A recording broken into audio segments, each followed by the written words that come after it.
Hier haben wir den UH-60, den Blackhawk Hubschrauber, der ganz neu in der Flugsimulation vom Aerofly zu sehen ist.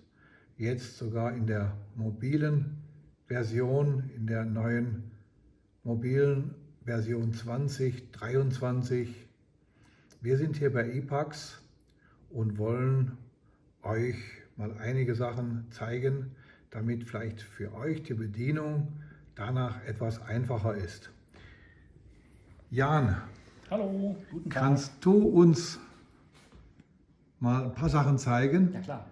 Du warst bei der Entwicklung dabei, ganz toll. Ja. Also der Hubschrauber findet ja einen unglaublichen Anklang. Auf jeden Fall. Das kann man kaum glauben. Schon jetzt sehr beliebt, genau. Schon jetzt sehr, sehr beliebt, ja. Und zwar hauptsächlich habe ich mir auch Videos angeschaut von Piloten, die diesen Hubschraubern in echt fliegen. Ja. Und die sind sowas von begeistert. Da muss ich dann sagen, Respekt, eine wirklich mega, super, tolle Leistung. Danke, ja. Das ist bin froh, sicherlich, dass das so gut angekommen ist, ja. ja, aber das ist sicherlich auch nicht ganz, ganz einfach. Das hat sicherlich 2-3 Stunden gedauert, bis man das mal fertig hat. Oder ein paar mehr. Oder ein paar Monate mehr, ja. Genau. Ja, ich weiß, das ist unglaublich viel Arbeit, aber ihr habt das gemeistert und der Hubschrauber ist jetzt eben in den Simulationen eben verfügbar. Genau. So, Zeig Jan, doch vielleicht noch mal links. Wir haben ja auch ein Tutorial jetzt schon verfasst. das heißt, hier kann man jetzt dann sehen, können wir das Also mal einfach auf der Webseite, auf der Webseite, aeroflight.com, ja, dann ist oben rechts, kann man ja auf Tutorials gehen. Und hier haben wir alle möglichen Tutorials verfasst. Die kann man sich ja dann in Ruhe schon mal vorher angucken. und für den Hubschrauber hast du auch schon Und die haben drin. wir auch schon für den Hubschrauber welche, ja. Das ist dann auch Schritt für Schritt erklärt, wie man den Hubschrauber anmacht. Das ist jetzt auf Englisch, man kann es aber auch auf Deutsch umschalten. Also hier oben sieht man dann Deutsch. Ja, Da habe ich das Ganze auch auf Deutsch verfügbar. super. Hier wird dann also alles Mögliche gezeigt, wie man die Motoren anmacht, also die Triebwerke startet, Ja, was man da für Systeme eingeben kann und wie man abhebt. Und dann auch ist eine Flugroute vorgeschlagen, die fliegt vom Ronald Reagan Airport in Washington zum Weißen Haus. Und heute wollen wir mal die Gegenrichtung fliegen. Wir fliegen also vom Weißen Haus zurück zum Ronald Reagan Airport. Hier ist also alles gut erklärt, kann man sich in Ruhe nochmal anlesen. ja, prima. Und wir zeigen euch aber jetzt einfach mal in der Kurzversion auf dem iPad, wie das geht. Dann gehe ich hier mal rüber. Hier haben wir das iPad, also die mobile Version. Genau. Ist das jetzt die neue Version, die es in Kürze geben soll, die Ja. 2023? Das ist die Aerofly FS 2023. Also, Wir sehen jetzt hier, wir stehen schon am Weißen Haus. Das ist ja hier in Washington und diese ganze Region hier, die kommt ja neu dazu. Wir haben hier ausgewählt, die Position einfach auf das Weiße Haus geklickt, dann hier vor dem Triebwerkstart.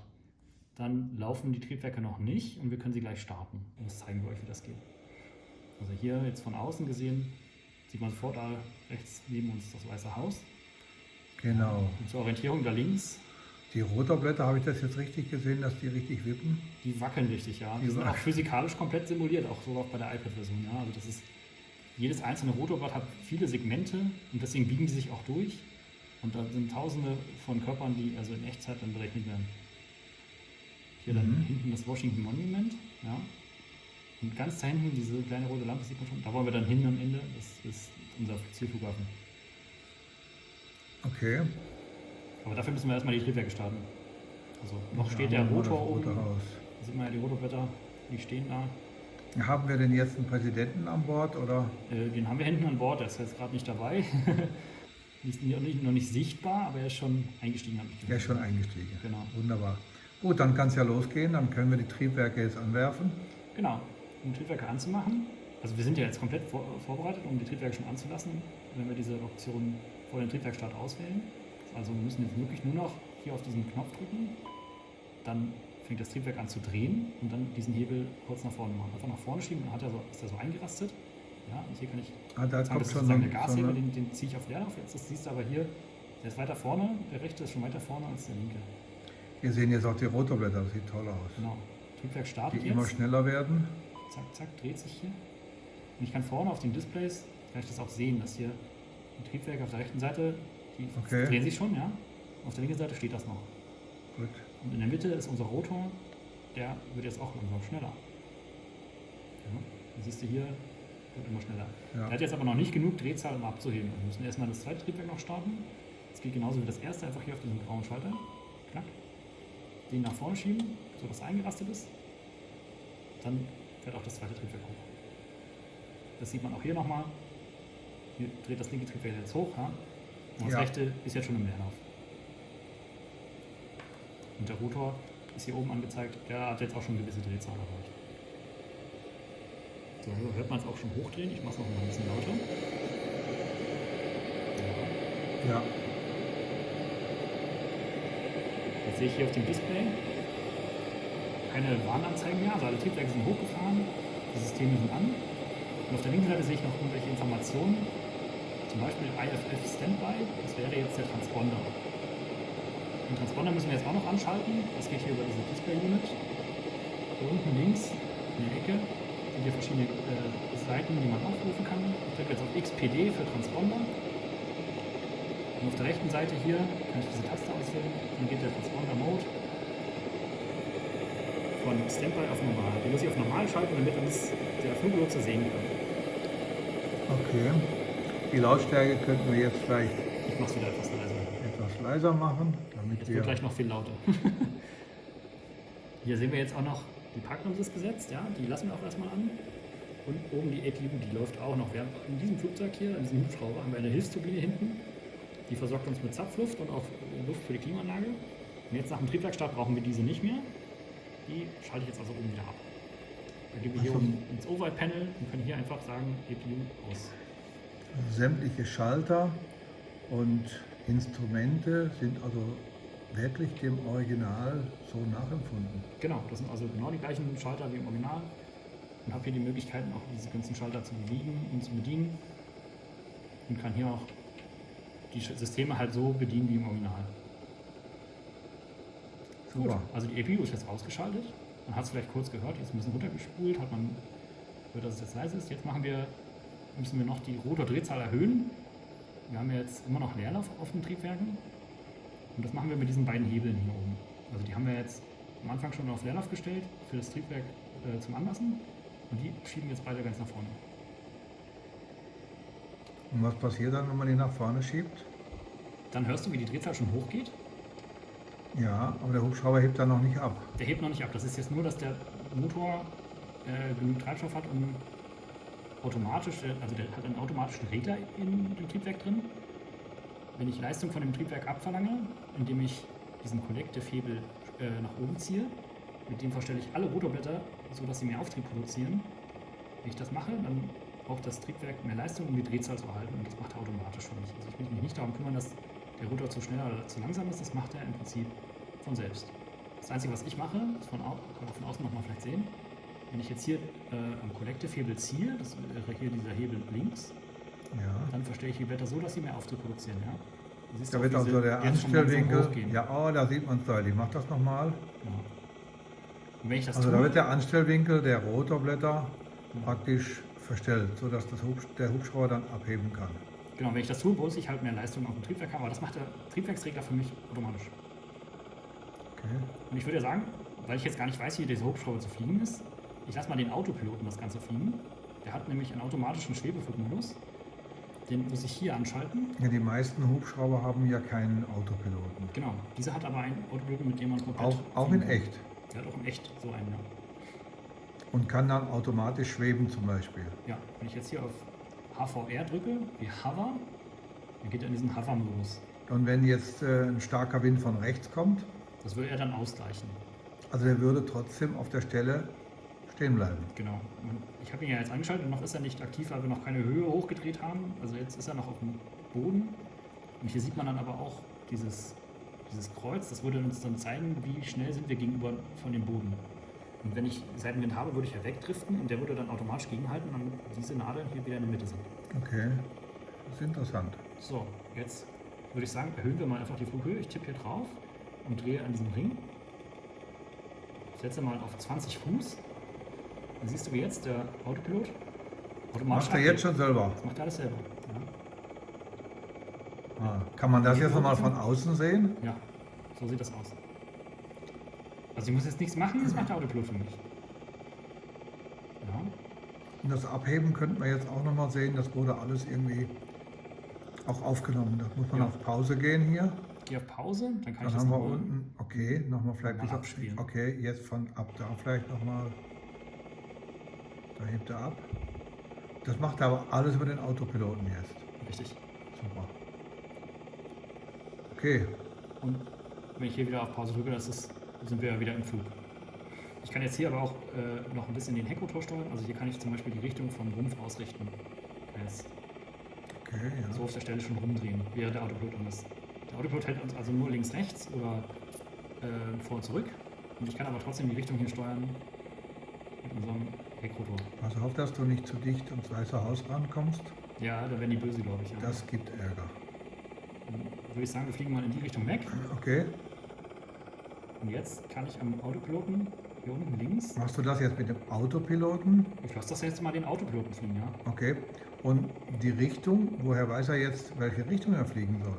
Das kann ich immer noch ein bisschen ändern hier. Also ich drehe jetzt einfach in diese Richtung. Also das kannst du von Hand ändern. Genau, Okay, mit dem Heckrotor. genau. Und jetzt sage ich ihm, er soll durchstarten oder starten. Das gibt diesen Go-Around-Button. Ja, Für Durchstartmanöver oder zum Abheben. Go Dann Around. drücke ich da drauf. Dann erhöht er nochmal mehr die Leistung. Und du siehst, wie er die Nase runternimmt und beschleunigt.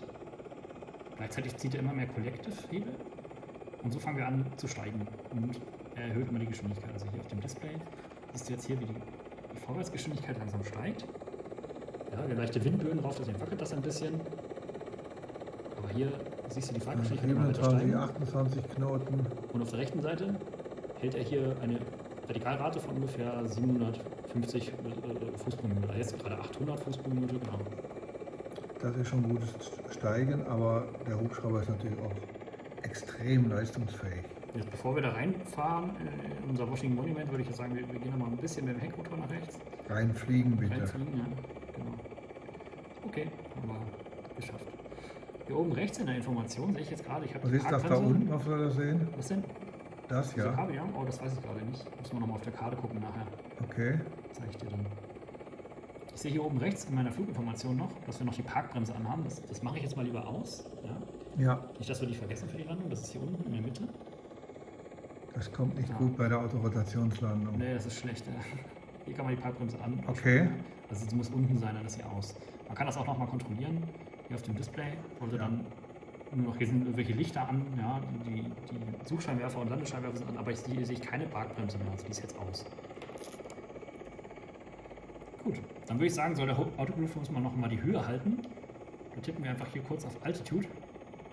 Jetzt fängt er die aktuelle Höhe ein Altitude Hold, ja. und hält die einfach bei. Ja, dann siehst du jetzt hier, hat er sich so einen Marker gesetzt, diesen magentafarbenen Marker. Und auf diese Ja. Höhe will er wieder zurückfliegen.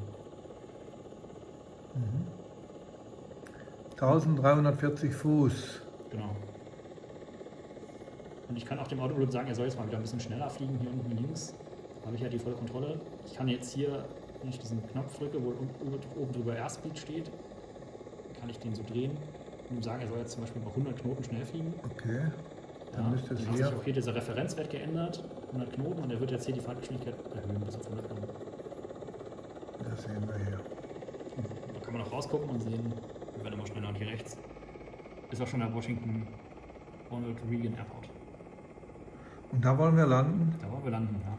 Also, Ich würde jetzt den Autopilot wieder abschalten und Ja. von Hand landen. und von Hand landen. Also man kann hier immer alles, was grün markiert ist, das ist das, was an ist. Und wenn ich das nochmal antippe, wird es abgeschaltet. Ja. Jetzt ist der Autopilot wieder abgeschaltet. Und dann habe ich jetzt manuelle Kontrolle. Ich kann hier durch rechts, links, kann ich ganz normal rollen. Jetzt sind wir ja so schnell wie ein Flugzeug. Das fühlt sich also im Prinzip fast an wie ein Flugzeug fliegen. Und ich habe auch die Möglichkeit hier links diesen Hebel zu ändern. Das ist mein Kollektivhebel. Ja. Wenn ich den nach oben ziehe, dann erhöht sich die Leistung auf dem Triebwerk. Das siehst du hier unten.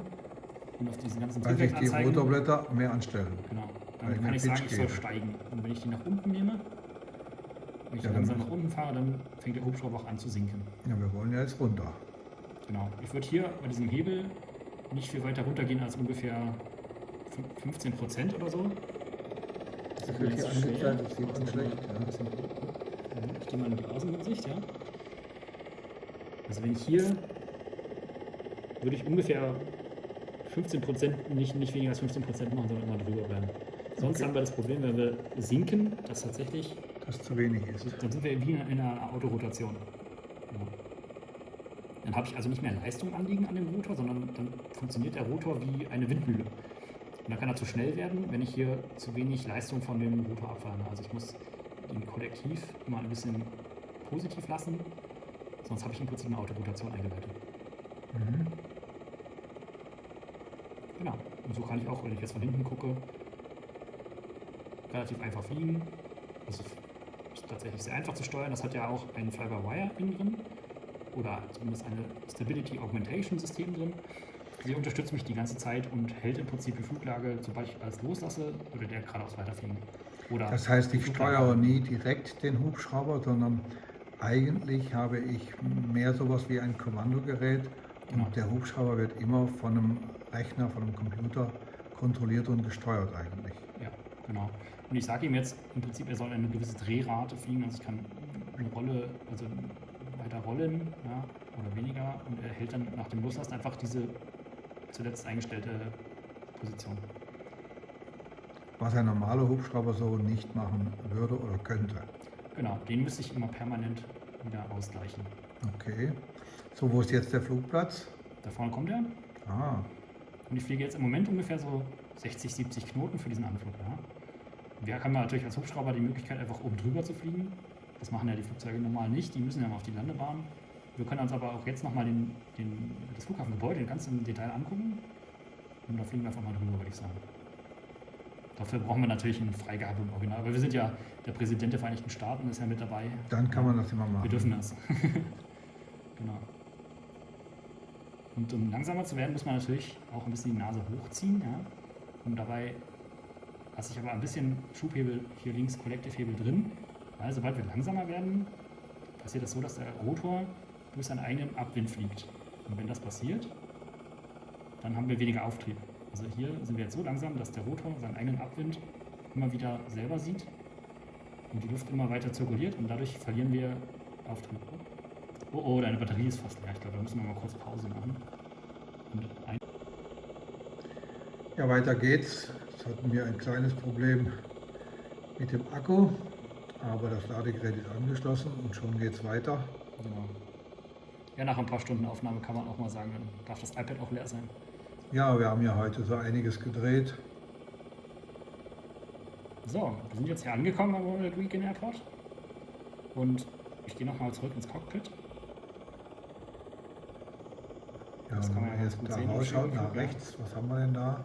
Ja, ich würde kurz nochmal parken hier, wenn Ja, ich schön langsam bin, unter 3 Knoten, dann kann ich hier nämlich wieder den automatischen Schwebeflug anschalten. super. Ja, er sagt jetzt hier Velocity Hold, das möchte ich eigentlich gar nicht. Dann muss ich ihn nochmal ausschalten, nochmal ein bisschen vorwärts fliegen. Ein bisschen den Steuerknopf nach vorne nehmen. Und dann wieder anschalten. So, und jetzt würde er stehen bleiben. Ja, er fliegt immer noch ein bisschen nach vorne. Ich muss ihn nochmal komplett abschalten. Also so, ausschalten. Ups. So. Fliegt er ja gerade rückwärts. Das kann ein Hubschrauber, das kann aber natürlich ein Flugzeug nicht. So.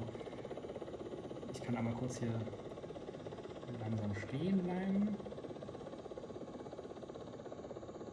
Ein bisschen Ruhe reinbringen. Jetzt kann ich nochmal anschalten. Genau. Und jetzt mit dem Seitenruder, wenn wir nach rechts gehen, dann Genau. können wir uns da die Flieger anschauen. Dann sehen wir hier das Terminalgebäude vom Terminal, also von dem Flughafen Ronald Reagan Airport, ne? Ja, Und was da alles so für Sachen rumstehen. Also wirklich detailliert. Unglaublich. gut. Super, ne? Schön, dann könnten wir jetzt landen. Und was müssen wir da noch machen? Da muss man also die Werke abschalten. Ich fliege jetzt mal hier wieder weg. Du fliegst jetzt wieder von Hand. Ich fliege jetzt wieder von Hand, ja. Genau. Okay. Jetzt in die Richtung ein bisschen wegfliegen.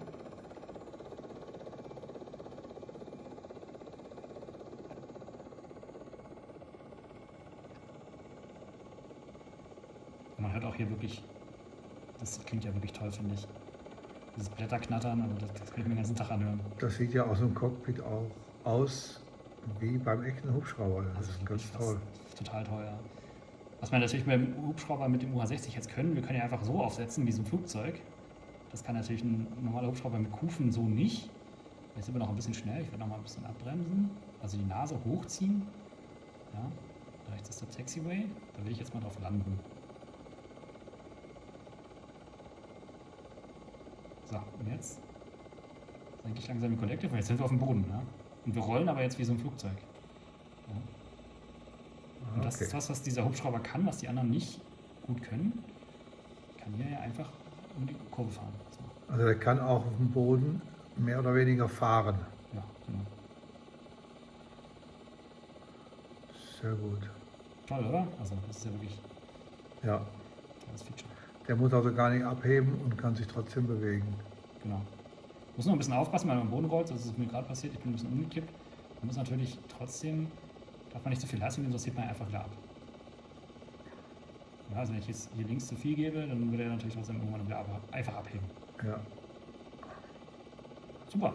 Gut, da können wir also stehen bleiben. Gehen wir ins Cockpit. Gehen wieder ins Cockpit. Setzen wir mal die Parkbremse, da wird natürlich jetzt ein bisschen bremsen. Ja. Er steht. Unter der gesetzten Parkbremse. Und jetzt können wir die Triebwerke wieder runterfahren. Aber zuerst müssen wir die APU anmachen. Die machen wir an, damit wir jetzt nicht sofort allen Strom verlieren. Da muss man einfach nur auf APU andrücken, ja, und gucken, dass man hier irgendwo auch wirklich diesen APU-Generator auch angeschaltet hat. Treibstoffpumpe können wir auch auf APU schalten. Dann fährt sie hoch und nach ein paar Sekunden ist sie dann auch schon verfügbar. Hier auf diesen Displays kann man ja auch alles Mögliche an Seiten anzeigen. Also ich kann hier zum Beispiel wieder dieses Engine Education und Caution Advisory System anschalten, also ICAS. Ja. Wenn ich das aufrufe, dann habe ich hier diese Triebwerkseite. Ich kann hier aber natürlich auch alle möglichen anderen Seiten darstellen. Also zum Beispiel für die taktische Navigation, da kann man hier nochmal ein bisschen im Detail reingucken. Ja? Wenn man dicht daran zoomen, dann hat man da wirklich die Karte. Und hier auf dem ICAS sehen wir jetzt aber auch, dass die APU schon an ist. Und sobald die an ist, können wir dann die Triebwerke runterfahren. Also erstmal ziehen wir die nach hinten, um sie auf den Leerlauf zu regeln. Dann hört man jetzt schon, der Rotor wird langsam abgebremst. Ja? Und wir hören jetzt hier so ein Tuten. Das ist, wenn wir den Collective-Hebel nicht ganz unten haben. So, jetzt ist er ganz unten. Also wenn ich hier mit dem Collective-Hebel zu weit nach hinten gezogen habe, dann kommt diese Warnung. Weil ich ja jetzt die Triebwerke abgeschaltet habe, kann er die Drehzahl nicht mehr halten. Und das ist für den Pilot im Flug wichtig, das zu hören, dass du jetzt aufpassen musst, was du tust. Wenn du zu wenig Drehzahl hast auf dem Rotor, dann kannst du ja nicht mehr weiterfliegen. Und die Warnung kommt immer, sobald ich zu wenig Drehzahl habe am Rotor und trotzdem versuche abzuheben. Also wenn ich hier diesen Hebel zu weit oben habe, dann gibt es diese Warnung. Wenn die Drehzahl an den Triebwerken, also die Drehzahl am Rotor nicht stimmt.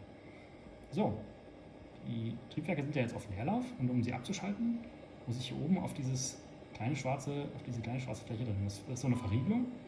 Sobald ich das mache, wird der Treibstoff komplett abgetrennt von den Triebwerken und beide fahren jetzt runter.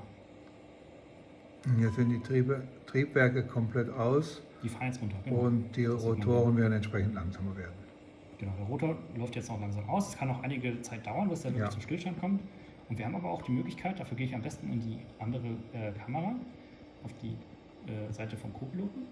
Da sehe ich den Piloten da sitzen. Und oberhalb vom Piloten, da ist dieser Hebel da. Und mit dem kann ich auch dann den Rotor bremsen. Ja? Dann wird er dann sehr stark gebremst. Und das ist ja verrückt.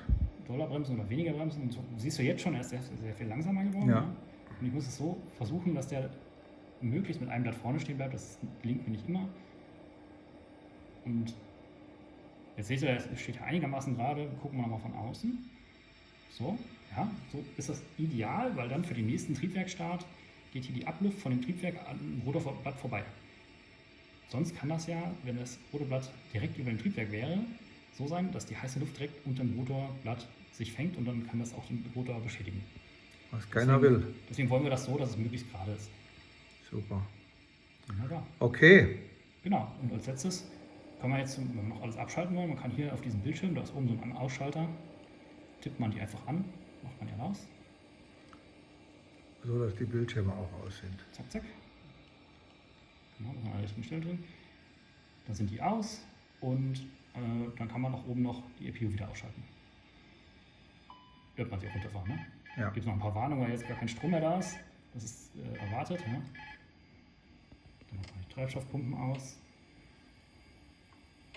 Die kann man ausschalten. Und dann als letztes, also jetzt haben wir ja hier oben, hier vorne nur noch dieses Standby-Instrument an und hier noch unsere CDU. Die sind dann durch Strom von der Batterie direkt gespeist. Und wenn wir jetzt die Batterie noch ausschalten, dann geht noch die aus. Also hier einfach alle 3 ausschalten. Dann wird es auf einmal ganz still.